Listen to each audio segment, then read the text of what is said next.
Tiff and Rach here. We are the Nobodies. This is our podcast. Welcome, guys. Just wanted to come in and start to talk to you about some things that we've already been hinting about, which are our non-negotiables.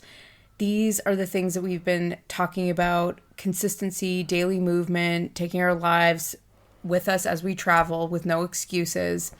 Things like self-reflection, time to just be, kind self-talk, and eating and moving for a feel goal. We also live our lives with finding the fun, practicing gratitude, feeling our feelings, regular study, consistent creation of community, and being open to constructive feedback. These are the non-negotiables that help us live in a state of attunement. And this is by no means a full list, but this is basically our starter pack. We'll be adding throughout the years as we podcast and try to reach you with how we've set up our lives that help us attune and help us to know ourselves. So we had talked earlier in the week about consistency, daily movement, and taking our lives with us without excuses. But Rach is going to drop in and get us started with the first one we haven't talked about yet, which is self-reflection. So self-reflection, I feel like, especially in the context of these past, the 12 weeks of school and beyond, I can honestly say that has been one of the most kind of beautiful and challenging pieces to not only this work, the context in which we self-reflect has to be from both a self kind of, not criticism is a tough word, but I would say something where we self-honesty, where we lean into being honest with ourselves. Like, what are we feeling? Why are we feeling it? Some of those things come with, maybe something that would be deemed more negative, like a relationship that you might have with a friend or a partner or whatever, or some of it could be work related. And we come into these relationships in our lives, and how we negotiate the people around us often is a reflection of how much energy we have, how resourced we are. Mm-hmm. And those are really some of the bigger pieces to now my own self-reflection journey. Being in places where I was 100% one of the worst boundary holders. I don't even think I had any, to be perfectly honest. They were lost. They were very, they were buried. They were in a really dismal place for me for a very long time. And it's taken a lot of self-work to recognize what I want, number one, and how I would expect to have someone communicate something to me. So I self-communicate by thinking about myself in a really a self-visualizing way about how I would like to be in the future, and then how somebody maybe would accept my own, assessment of them. Yeah, recently, I'll give you just like a personal example that came up for me. I was communicated with in my workplace about something that I had missed. And my first instinct was that reaction of like, hey, and I actually had missed it. So it really was on me. But I sat there and how the information was delivered to me was triggering, we'll say. But I did get to reflect and think, oh, the reason I haven't been doing this thing that is required of me is that I wasn't being very mindful at the end of my day. And so it gave me a chance to better myself because I was able to look at myself and not think, well, this person's wrong or they're against me, right? Mm-hmm. It was a bit of a personal accountability moment, which is something that is birthed from self-reflection. It's a pretty beautiful thing. There's a quote that I heard, and pardon me if I butcher it, but it's unexpressed expectations are premeditated resentments. Oh, you are correct, madam. And that was good. It's one of those really strong suited quotes that I have a hard time communicating things that are hard for me. And within that self-reflective piece, it's often if I'm feeling a type of way about a situation or something, speaking about it, once I've considered the nuance of why I'm feeling that type of way, like what have I not said if that was the case? Or what triggers you when you feel like none of us like to have something feel like we've done wrong, right? And so I think that I'm never wrong. I'm right all the time. We're both, just so you know, we're practically perfect in every way. Just the most pristine individuals with no flaws. And so, JK. there really is a lot in keeping the self-reflective tool as something that can like really breed some beautiful growth as we've known. And you know what? It is an ongoing journey, and we're not speaking to it like we're experts in it, but it is something that we've both picked up over. Practice. It is a practice. It's starting to like look back and be like, how could I have handled that better? Or what is it teaching me that I'm missing or that I'm not seeing? And in Sanskrit, the word for self-reflection is svadyaya. And I always just imagine like a bus full of Greek ladies like drinking wine, like svadyaya. And I think of that when I think of self-reflection. It's one of the yamas, which is kind of the ways of being that are brought about by yoga. And yoga is a really beautiful way of living, not just pretzel-y poses. And I love that it, like, throughout the ages, like, people who have been considered wise or elevated or reaching nirvana, they were self-reflective. Mm-hmm. So it's been around for a hot minute. Mm-hmm. And it's proven to be real helpful in the life, arena. I think that, we come back to the resources and how resourced we are quite often. And in this day and age where we're really set, the tone of this day and age is highly reactive. Mm-hmm. And, that is, there's a distinct, excuse me, we have a flight going over our place right now. If you hear that in the background. We're reflecting about our choice of this space. JK, we're not. We love it. It's beautiful. But we really are held to this kind of reactive time and place in society if we're throwing a general projection on it. But it's really important if we are going to take back some of that agency to hold ourselves responsible for how our lives pan out with the kind of possibility that comes with looking deeper at not always seeing something as a criticism or a fault, but an opportunity. And yes, that's where those are snaps, because I like opportunity. Yeah, our opportunities are grand. So, we're going to, lean into having these non-negotiables hopefully start to be something that you can embody as well. The next thing that we often talk about with each other, which is time to be, because Tiffany that's one that we're not great at. Not great at it. We have a lot of opportunity there that we've been self-reflecting on. But I will say, this is coming off the heels of, we spent a yesterday just being. The only time we left the house was to like walk around the park in the neighborhood because we just needed to move around. But we napped, we laid by the pool. I took a bath and I took a book in there. I didn't even look at it. I was just like, I just need to she durfed. Lay here. I needed to durf. Yes, exactly. That's a technical term.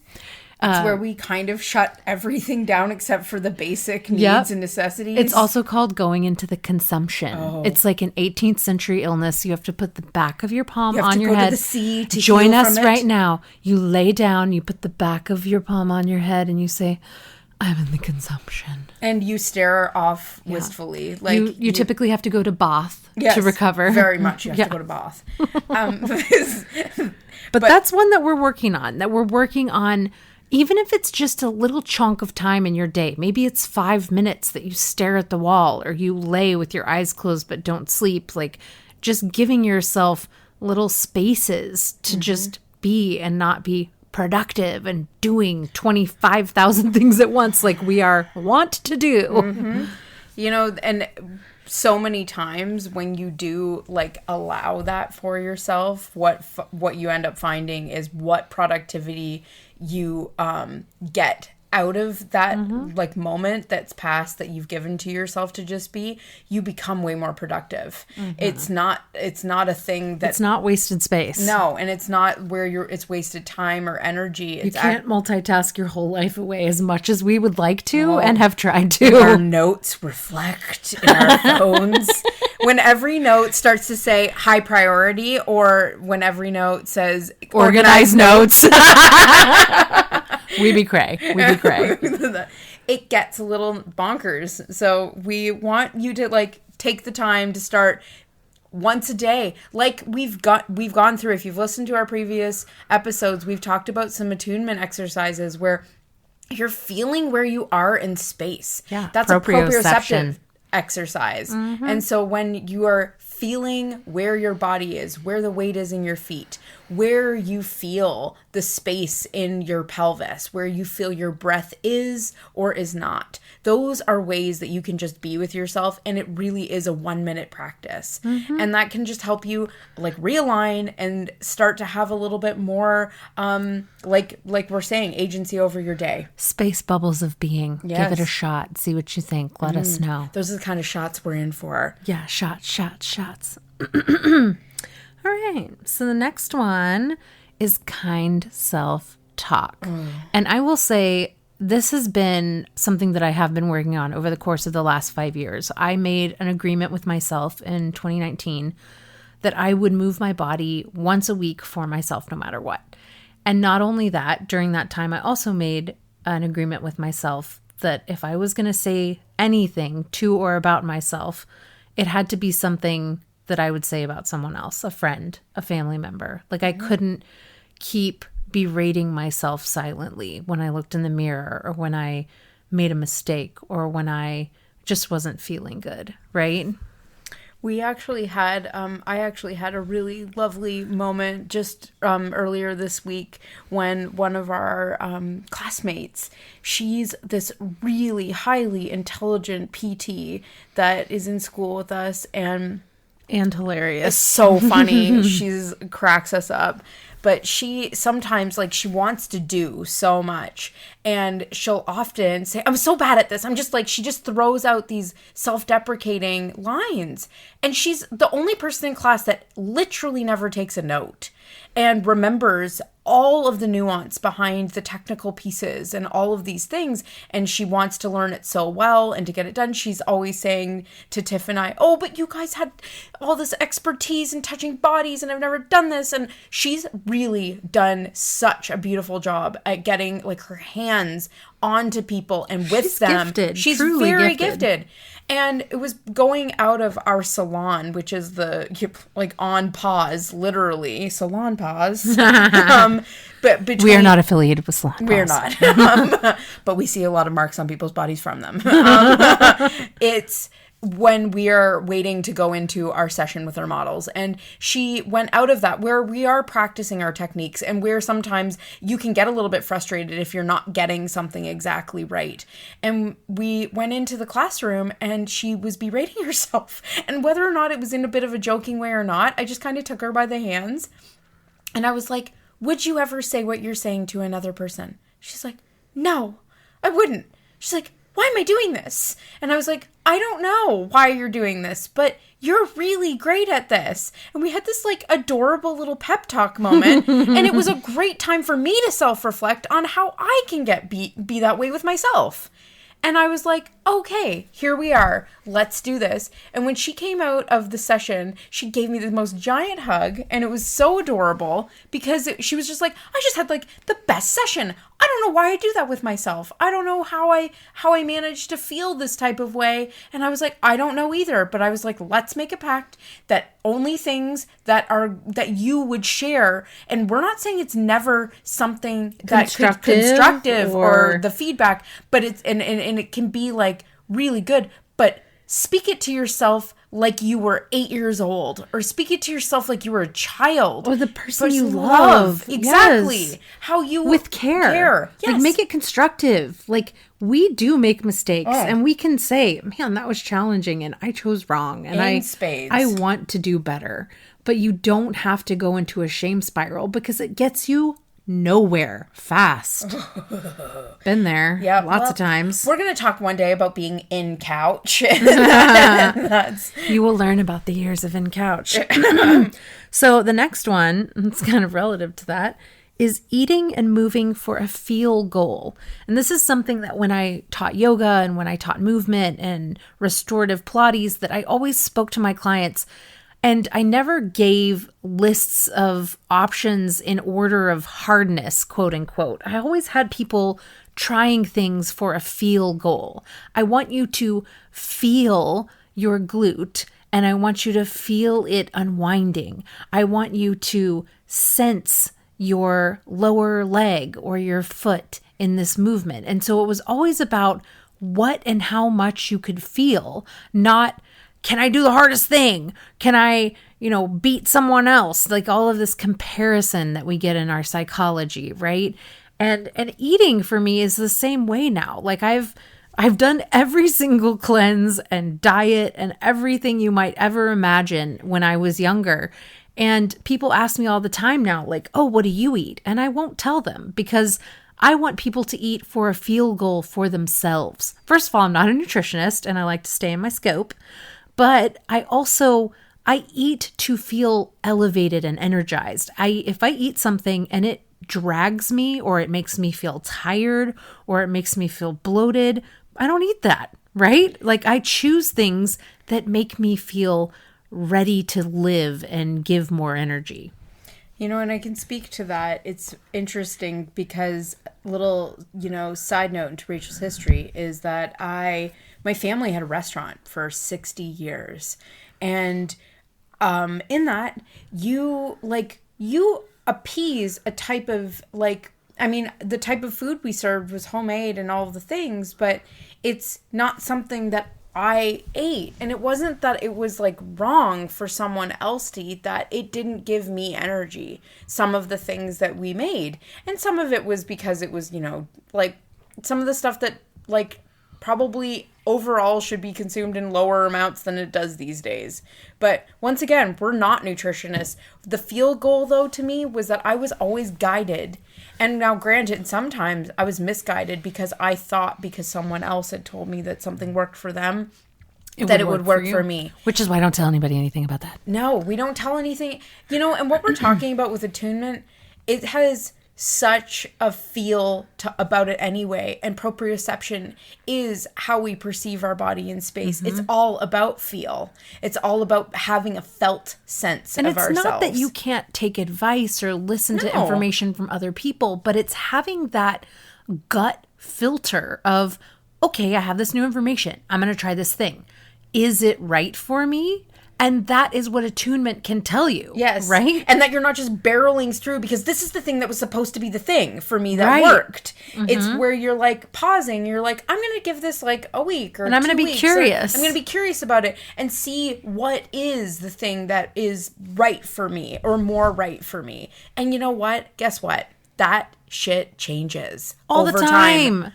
And there are lots of great professionals out there in different realms who can help guide you to some of those things for eating and moving if you're in a difficult place with that. Right. And we both have accessed those professionals from time to time and probably will again, because sometimes having some guidance and some accountability can be helpful, right? We all love a good accountability moment. Yeah. So the next one we're bringing in is finding the fun. Because people be boring out here in these streets. Oh. My God. Sometimes we talk about this.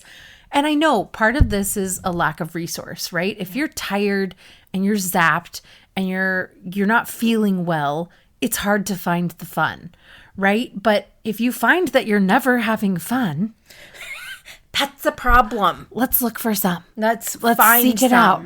Let's go on an adventure. I also think too, there is an element of what we do in our lives where when you become more aligned with how you're feeling, you're able to have a more joyful, resourced time. Mm-hmm. We've often discussed this, and once again, there's nothing to do with shame throwing. There's nothing to do with anything. These are preferences that we both have taken on that align best with us. So we are not speaking to what anyone should or shouldn't be doing with themselves. But for instance, in my life, I have not been a big alcohol consumer in my life. That I used to be. That's for another time. we could go down that rabbit hole any other day. But I haven't been. And most of my friends have always been, they're aware of that. And it doesn't mean that I've never had alcohol. It doesn't mean I've never, had a buzz, whatever it might be. But I don't choose that on a regular basis. And by no means is it something that's even on top of mind for me that would be something that I would associate with my fun and the things that I do. And that's totally based on how I would feel. My energy would not be aligned with me. It goes in the last bucket of the feel goal. Yes, right? the feel goal. And so where I am now with that is that, like, I hate saying it, I have found a Tiffany in my life who also has great fun in the most mundane times and things that we do. We just got back from Costco, and did we have fun? Absolutely. We body read, we motored our cart, we booty bumped. We booty bumped a few times. There's we can have fun wherever we are. We greeted our Costco attendant with glee, and he was there for it. Yes. Brought him a little fun. We serve fun. We have fun. The fun is around. Yes. The fun is there to be had if you're ready for it. Well, and when you really start to remember that play was something of how we discovered who we were and what we enjoyed when we were children. So fun. Play is what most of the time, as we start to get older and we start thinking about us being adults, we don't realize we're just grown-up children. Oh, yeah. And when we start to lose that ability to play, that actually is a huge piece of what mobility maintenance can be like for you. Play is everything. So you see, we have crossovers happening here. Yes. Like the non-negotiables, they are like a spider web, and sometimes they're cross. Fascia. Yeah, they're fascial. You're welcome. So with that, we also have practicing gratitude. And this is something that earlier this year, Rach and I were in a type of way. We were in the messy middle. We were in the thick. We were banging out a lot of work this year in between our training program, because we've spent 12 weeks in San Diego, away from our practices, away from our loved ones. And in the interim, we've really had to work quite a bit to be able to fund this educational adventure. And, so happy to do it, but it's been a lot. And so at one point we found each other not in the fun, which, hello, we're allowed to have different feelings. That's fine. But we were like, okay, we're finding some rein this real in. negative Nancy shit happening. And we were just both going down this road, and we're like, okay, what can we do? What can we? And so we started with a 5 gratitudes at the beginning of our phone calls with each other, so that we could really pull back and see oh my gosh, we really have a lot of beautiful things to be grateful for that are helping fuel us. And the more that we recognize that and spoke it aloud and pondered it and reflected on it, the better we felt. Yes. And we dug ourselves right out of that, we were in a negative tunnel Nancy of bucket. travesty. Oh my God. Yeah, it was a moment. But again, self-reflection caused us to be able to use another one of our non-negotiables, the gratitudes, to change our trajectory in that time. Mm-hmm. And that leads us into feeling feelings. This does not negate how we were feeling at that time where things were thick. But we were able to transmute that. We felt it, and we were able to change it instead of just getting stuck in it. Feel the feelings. But I think there's some research on this, and I'm totally butchering it right now. But I want to say it's somewhere between 30 and 90 seconds that it takes for a feeling to make its way through. It's really quite quick. And it's more than a decision that we keep it. Right. And so if you're feeling sad, heartbroken, depressed, happy, all of these things can really just pass on through like a wave if you're able to just be with it instead of trying to avoid it, run away from it, repress it, squelch it, all of the things that we do. And I know we're making this very simplified. And I know that there are many psychologists and people out there with deeper understanding and training and the ability to help you learn how to process your feelings in a more meaningful way, which I myself have participated in for many years, because it has been helpful to learn how to move through those feelings instead of A, not knowing what they are, B, not wanting to feel them. Oh, Sneezing. Woo! That was a good one. Oh, it stopped it. Okay. Oh, God. What do I do now? Monitor on. No feedback protection. Hi, guys. We got sneezed out, but we're back. I sneezed us out like a hurricane. Okay, we were talking about feeling our feelings. We were talking about how we're kind of oversimplifying it a little bit, but how there, again, are professionals that can help you to learn how to be with those feelings in a more meaningful way, if that's something that you want to pursue as one of your non-negotiables.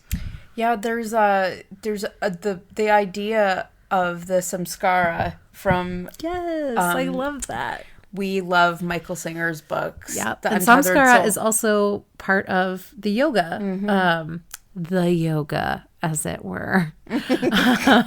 Samskaras, right, are like an imprint, a memory, and it could be negative or positive. But what was it that he talks about? It's the butterfly, right? Yes, yeah. Like how you can go one way or the other of this. You can have this memory of this beautiful butterfly that you're just trying to hang on to and recreate over and over again, and that can cause you just as much grief as hanging on to this negative experience of ants biting you or whatever it is, right?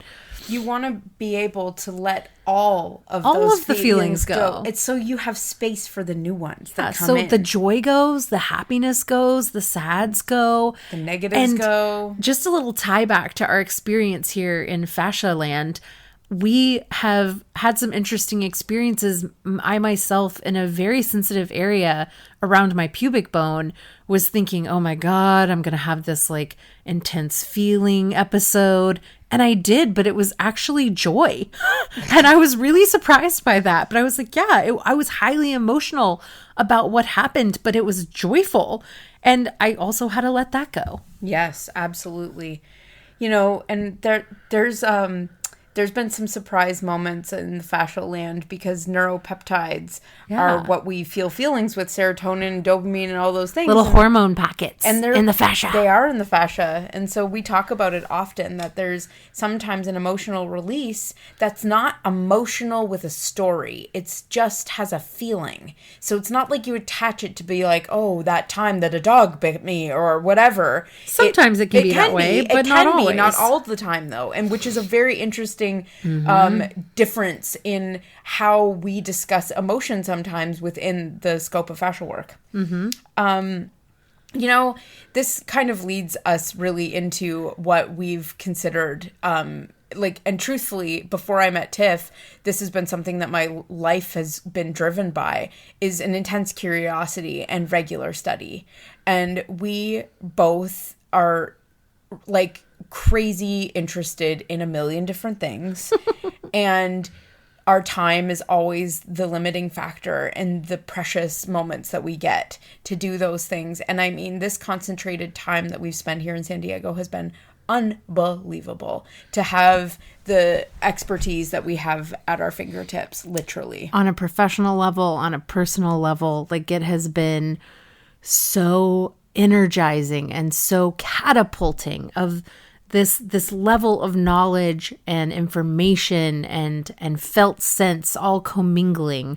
Not only that, just throughout this year, we also have taken it upon ourselves to acquire and amass more information and other perspectives about this fascial work relative to what we're doing, in addition to our own personal journey with Michael Singer and The Untethered Soul. And we will be dropping a book list for you guys soon because we have read quite a few books this year in addition to all of our manuals. Absolutely.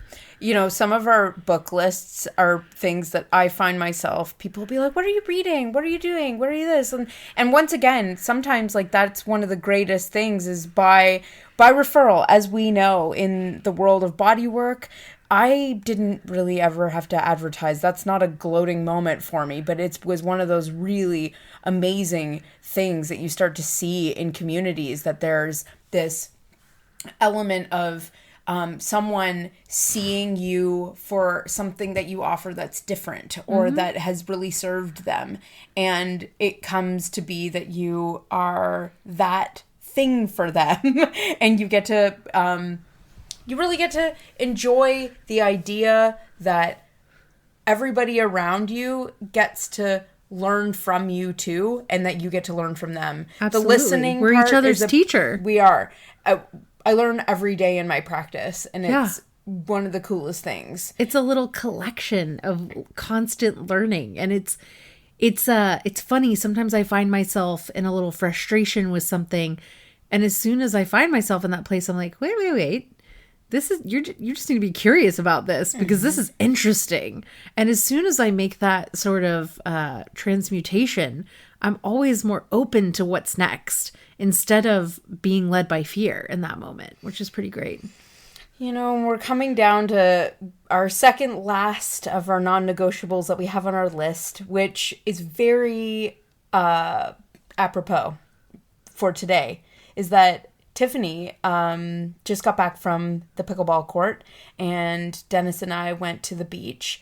But who she was playing with was somebody that we've met while we've been here. And not only that, I had 3 ladies that I met earlier this year in April that I got to play with some more and get to know a little deeper out on the court. And it's really fun. Like they've like accepted me into this little crew, and I get to have this community, like this community on the go that we talked about. We didn't speak about it as a non-negotiable, but earlier on in the podcast, we talked about it in regard to Andrew Martinez. Yes. And he's actually who I met this new pickleball friend through. And I was able to pass on some tips and tricks to her as a beginner, which I was a beginner once. And I remember how frustrated and confused I was. And it was fun to be able to see some of those things click for her, and for her to get some feelings of being able to play. And we're back. We don't know what happened. We're bad at this. We don't know where that ended. But we talked about pickleball. We talked about creating community. We did a throwback to Andrew Martinez. So if some of that didn't make it, maybe it made it now. You know, we're going to just finish this pod up with talking about, we've brought this in before, but being open to constructive feedback is one of the greatest gifts that you can have when you are open. It's the final non-negotiable, and it fits in. The non-final non-negotiable. And it fits in with that self-reflection piece of being able to accept information, not as a negative or something derogatory. Actually, on the pickleball court today, a lady that I played with told me something that she noticed about how I was playing, and it was really helpful. And had I not been open to constructive feedback, it probably would have pissed me off, or I would have been mad and this and that. But it actually helped me as I played my games throughout the rest of the day. I thought about what she said, and I was able to dial and implement something different in my body, and it changed the way that I was playing. So it was actually a boon or a gift. And that's what constructive feedback is if you parse out what's meant for you. Sometimes people don't deliver it well, and that's on them to get better at, right? But it's how we receive and how we decide to receive somebody's feedback can be in either way. It really does come back to how well resourced we are and how we can take that on as the next step to bettering ourselves. You know, it's constant growth. Who knew that this is what the whole life journey was going to look like? Oh my gosh, forever and ever. There's this concept within the yogic principles of the paramita. I think it's paramita, actually. I'm sorry, butchering. But it's this idea that life is us in a canoe paddling across a body of water. And we get to the side and we get out of the canoe, and then we get back in and we paddle to the other side. And we do that over and over again the rest of our lives. There is no quote unquote arrival. There's no end to the learning. If you choose to live openly and in love, there is no end to the evolution and the iterations that you can experience in this beautiful thing we call life. So we are so grateful that you stuck with us through this long cast. I know most of our casts are pretty short, but we really enjoyed taking you through our non-negotiables that help us live a more attuned life. And we hope that you'll drop some of yours in the comments, and that if you have any questions, we'd really love to dialogue with you about this. We want to hear back from you. Yeah. Because your attention is everything. We appreciate your attention. Thank you. Thank you, guys.